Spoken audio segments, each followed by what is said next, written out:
Came back from Thailand, straight into a competition this past weekend, and we had a funny experience. My second match was against a guy who you had a competition against. I lost by points. Wang Wei Shiang. Wang Wei Shiang. A very good competitor he from beat Thailand. me by points, yeah. And there was a moment where I had him almost in a knee bar. I wasn't quite on. My pressure was kind of on his knee, as opposed to a knee bar, you want it just above the knee, but it looked close, and he tried to escape by pushing my butt, and then pushing my butt, and the ref interpreted this as a tap.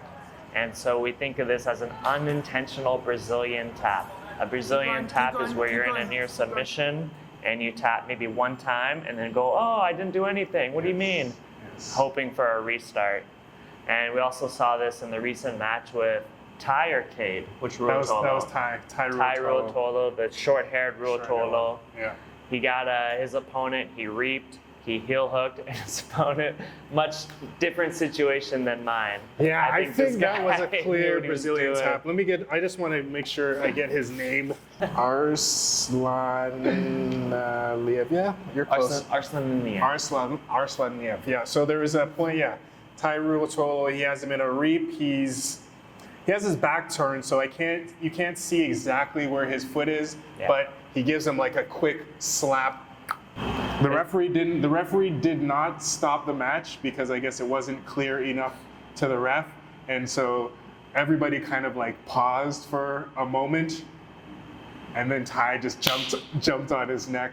So Tye, he gets up, he's on his side first, he gets up, and they're both like kind of sitting facing each other. Arslaaliev is like, hey, what's going on? And then the ref kind of is like, you guys keep going, and Tye just kind of jumps on his back. And props to the ref. Usually it's the ref who jumps in. In my match, it was the ref called it, and we're like, maybe not. Yeah. And we restarted, not in the same position. That was kind of my mistake.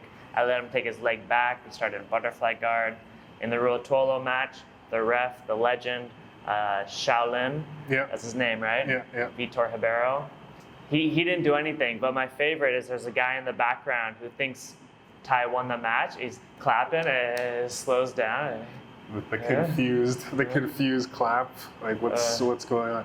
Yeah, so this is a great case because it's kind of like an MMA match where one guy thinks we should pause or we thinks there's an eye poke or something, and the ref is like, hey, I'm not getting involved, and then the other fighter, whoever's first to take advantage of the situation, just does it. By unanimous decision,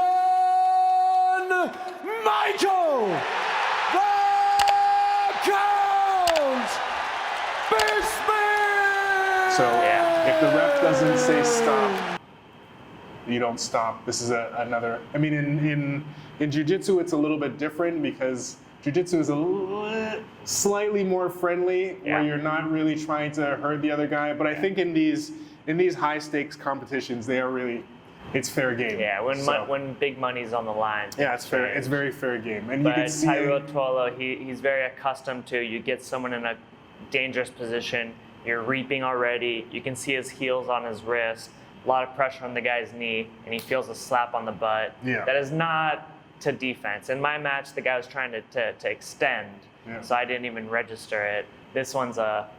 He slapped, it looked like a tap. Yeah, 2 for 1.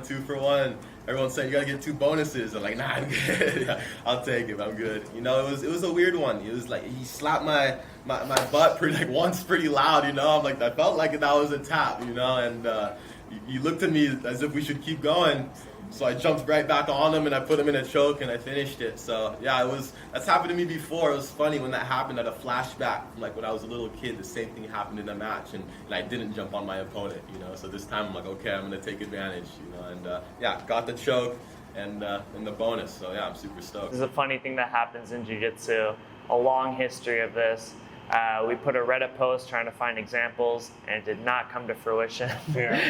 We just got a couple stories from people where it's a common thing in jiu-jitsu. I once had a grappling match in a smaller organization where my opponent began screaming while in an ankle lock, and the referee stopped the match. His Brazilian coach stormed the mat and began shouting at the referee that his student never tapped, and we were made to restart. Thankfully, I caught him in an RNC, rear naked choke, a bit later.